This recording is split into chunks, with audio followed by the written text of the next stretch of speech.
ยุงจะบ่ทันเกมถ้าพวกเฮามีโวบักเคียโวบักเทียเป็นเชื้อแบคทีเรียที่เราพบเห็นในเมียงไม้เมื่อนำมาสิในยุงงานวิจัยพบว่า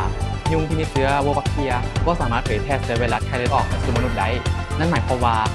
ยุงที่มีโวบักเทียสามารถลดการแพร่ระบาดของเชื้อไวรัสไข้เลือดออกได้อย่างปลอดภัยและเป็นมิตรต่อสิ่งแวดล้อมในปี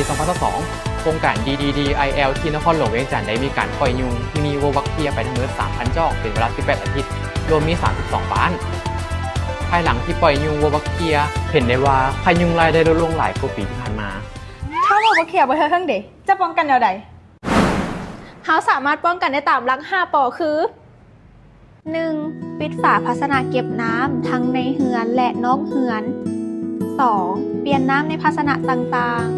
ๆ 3. ปล่อยปลาหางนกยุงเพื่อให้กินนอนน้ำ 4. ปรับปรุงอนามัยสิ่งแวดล้อมบ่ให้มีกระป๋องหรืออย่างติดรถเก่าที่มีน้ำขัง 5. ปฏิบัติตามให้เป็นประจำเพียงปฏิบัติตามหลัก5ปอและนำไซโวบัคเทียเฮาก็สามารถป้องกันไข้ยุงลายได้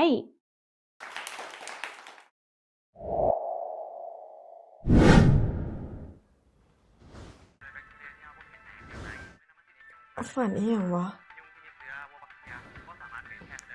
เฟิร์นเพิ่นเบิ่งหยังอ๋อเขากำลังเบิ่งข่าวเกี่ยวกับวิธีป้องกันไข้ยุงลายแบบใหม่ด้วยวิธีโวบัคเทียฮะโวบักเคียมันเป็นหยัง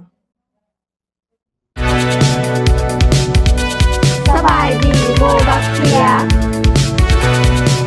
โวบักเคียสื่อนี่สิบอกเจ้าขอให้จือจำเอาเด้อพี่น้องทั้งหลายโวบักเคียนั่นคือยุงลายโวบักเคียคือยุงที่ปลอดภัยเป็นนวัตกรรมใหม่ที่วิจัยมาหลายปี